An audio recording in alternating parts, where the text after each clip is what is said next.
তারা গাধাটার উপরে দুজনে চেপে বসে আছেন, গাধাটা আর বইতে পারে? বরং আপনাদেরই উচিত গাধাটিকে এবার টেনে নিয়ে যাওয়া। লোকজন খুব সোজা সরল, তারা ভাবলো তাহলে ঠিকই বলেছে। একটা লম্বা বাঁশের টুকরো নিয়ে এসে আর গাধাটির পা দুটোকে ভালো করে বেঁধে দিয়ে ঝুলিয়ে দিল সেই বাঁশে, আর বাঁশের নিজেদের কাঁধে করে সেই গাধাটিকে বহন করতে লাগলো বাপ আর বেটা দুজনে মিলে। তারা একটা লাঠি, খুব ভারী গাধা, তাই একটা লাঠির সাহায্য নিয়ে ধীরে ধীরে পথ চলতে লাগলো। লাঠির দুই প্রান্তে দুজনে এই বাঁশটাকে কাঁধে নিয়ে বহন করছে গাধাকে। গাধাটি চিৎকার করছে, আর যত টাউনে ঢুকছে লোকজন দেখছে, গাড়ি ঘোড়া পেরিয়ে যাচ্ছে, তত চিৎকার করছে, ছটফট করছে। রাস্তার সকলে হাসাহাসি করছে। তারা তখন শহরের কাছাকাছি প্রায় এসে পড়েছে। সেই সময় একটা নদীর সেতু ছিল, সেই সেতুটা আবার বাঁশের সেতু। সেই সেতুতে তারা ওই লাঠি নিয়ে দুজনে পার হচ্ছিল ভারী গাধাটাকে নিয়ে, আর গাধাটা চিৎকার করছে আর ছটফট করছে। তাদের পা হড়কে যাওয়াতে গাধাটা পড়ে গেল সেই খরস্রোতা নদীর জলে, আর অতল জলে তলিয়ে গেল। বাপ বেটায় দেখতে থাকলো। তাদের আর শহরে গিয়ে গাধাটাও বিক্রি করা হলো না, আর গাধাটাকে বাড়ি ফিরিয়ে নিয়ে যাওয়াও হলো না। তখন নদীর উপরে সেতুর পথ ধরে তারা, তাদের লাঠিটাও ভেঙে গেছে, নদীর জলে ভেসে গেল সব, যাতে করে তার ছেলে এবং নিজে লজ্জিত ও দুঃখিত হয়ে ঘরে ফিরে এলো হতাশ হয়ে। তাদের না থাকলো গাধা, না জুটলো গাধা বিক্রি করার পয়সা, সবই গেল। এই ঘটনা থেকে আমরা কি শিক্ষা লাভ করতে পারি? যে নিজের উদ্দেশ্যে অমোঘ থাকতে হয়। ঠাকুর বললেন, উদ্দেশ্যে অমোঘ গতি, স্বার্থে শিথিল রতি, দেখবি চরিত্রে যার, নিছক জানিস দেব মানুষ বীরের হৃদয় তার। তাই যে কোনো কাজে সাকসেস হতে গেলে উদ্দেশ্যে অমোঘ গতি থাকতে হবে। লোকের কথা শুনে লোককে সন্তুষ্ট করাই আমার জীবনের উদ্দেশ্য নয়। আমার উদ্দেশ্য নিজের টার্গেট, জীবনের প্রত্যেকের টার্গেট ঠাকুর ঠিক করে দিলেন, you are for the Lord, not for others. অতএব ঈশ্বর প্রাপ্তির ক্ষেত্রে যা যা করণীয় সেগুলোই করতে হবে, এগিয়ে যেতে হবে। কখনোই ভাবলে হবে না যে পাছে লোকে কিছু বলে। লোকের কথায় মনে করে যদি আমরা পিছিয়ে থাকি সাধন জগৎ থেকে, তাহলে আর কখনোই ঈশ্বর প্রাপ্তি ঘটবে না। তাই উদ্দেশ্য থেকে বিচলিত হলে হবে না। সকলকে সন্তুষ্ট করা যায় না, আর সকলকে সন্তুষ্ট করতে যাওয়ার প্রচেষ্টাটা মূর্খামি।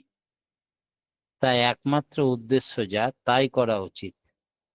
শুধু ভগবানকে জানার জন্য আমরা জন্মেছি, তার সাধনা করাই আমাদের জীবনের উদ্দেশ্য।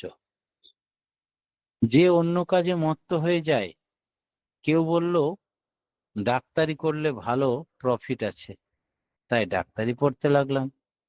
কেউ বলল ইঞ্জিনিয়ারিং করলে ভালো হতো ছেলেটাকে, তাই ডাক্তারি ছাড়িয়ে ইঞ্জিনিয়ারিং করাতে লাগলাম। এই করতে করতে বিভিন্ন কালের প্রভাবে সে সময় নষ্ট করতে করতে লাস্টে দেখা গেল কিছুই হলো না। প্র্যাকটিক্যালি আমাদের প্রথম থেকে ঠিক করে নিতে হবে আমরা কি চাই। আর এই চাওয়াটার পিছনে মানুষ ঈশ্বর প্রাপ্তি জন্য তিনটে জিনিসের দরকার। একটা হচ্ছে শ্রেষ্ঠ জীব অর্থাৎ মনুষ্য জনম, দ্বিতীয়টা হচ্ছে শ্রেষ্ঠ গুরু অর্থাৎ গুরুর গুরু পুরুষোত্তম যুগ পুরুষোত্তমের দীক্ষা, আর তৃতীয়টা হচ্ছে অনুসন্ধিৎস মন নিয়ে কৌতূহল ভরে ঈশ্বর প্রাপ্তির প্রবল আকাঙ্ক্ষা মনে, এই তিনটি হলেই এই জীবনেই তার ঈশ্বর প্রাপ্তি ঘটতে পারে। ঠাকুরের কথা বলছেন। সেই জন্যে বহু মানুষ অনুষ্ঠানের মোহরাতে কাল হারিয়ে ফেলে। তাতে পরিণতি কি হয় না, তো বহু মানুষের একটা ধারণা আছে যে শ্রেষ্ঠ গুরুর দীক্ষা নেবে।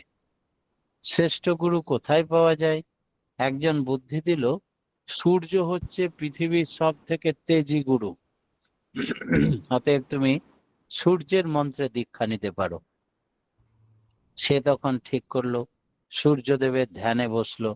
সূর্যদেব তখন তাকে বললেন, আমি সবাইকে তেজে পুড়িয়ে দিতে পারি, কিন্তু আমাকে মুহূর্তের মধ্যে ঢেকে দিতে পারে মেঘ। তাহলে মেঘই তো তোমার থেকে বড়, মেঘের কাছে দীক্ষা নেব। মেঘ বলল, আমি সবাইকে ঢেকে দিতে পারি, কিন্তু আমাকে উড়িয়ে দিতে পারে মুহূর্তে বরুণ দেবতা, বাতাস। তাহলে বরুণ দেবতার কাছে দীক্ষা নেব।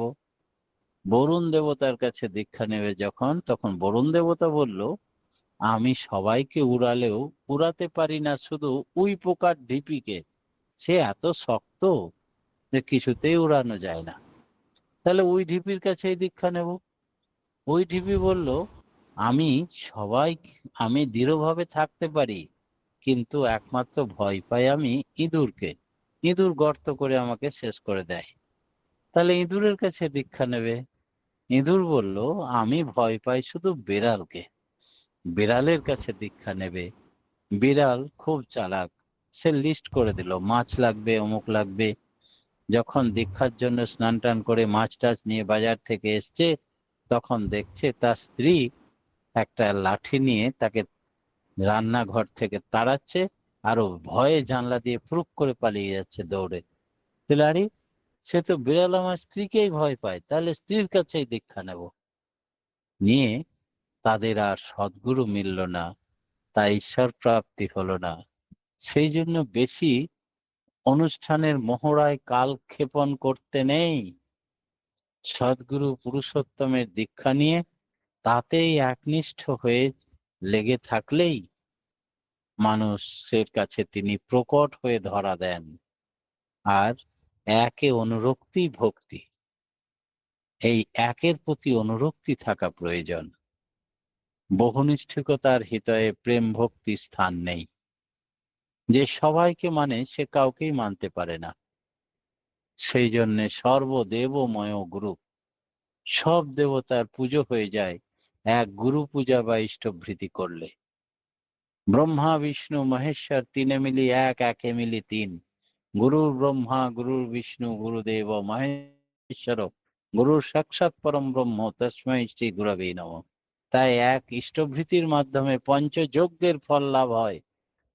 ভূতযজ্ঞ, ঋষিযজ্ঞ, দেবযজ্ঞ, নিযজ্ঞ, পিতৃমাতৃযজ্ঞ। এই পঞ্চযজ্ঞের ফল লাভ হয় বলেই ঠাকুর ইষ্টভৃতির উপরে এত জোর দিলেন। আর ইষ্টভৃতি যারা নিয়মিত অতি প্রত্যুষে করে ব্রহ্ম মুহূর্তে, তাদের কখনো তারা দিগ্বিজয় লাভ করে, সমস্ত কাজে হাত দিলেই সাকসেস হয়। সেই জন্যে সব পাপেতেই ত্রাণ পাবি তুই, বিধির বাণী ভুলিস না। বিধির যে বিধান, সেইটা আমরা যদি মেনে চলি, তবে আমাদের জীবন সার্থক হয়ে ওঠে। পরমপিতা রাঙারাতুল চরণে প্রত্যেকে সার্বিক মঙ্গল প্রার্থনা জানিয়ে আজকের মতো আমার ক্ষুদ্র বক্তব্য এখানে শেষ করলাম। জয় গুরু। জয় গুরু দাদা, জয় গুরু। অপূর্ব অপূর্ব ইষ্টপ্রসঙ্গ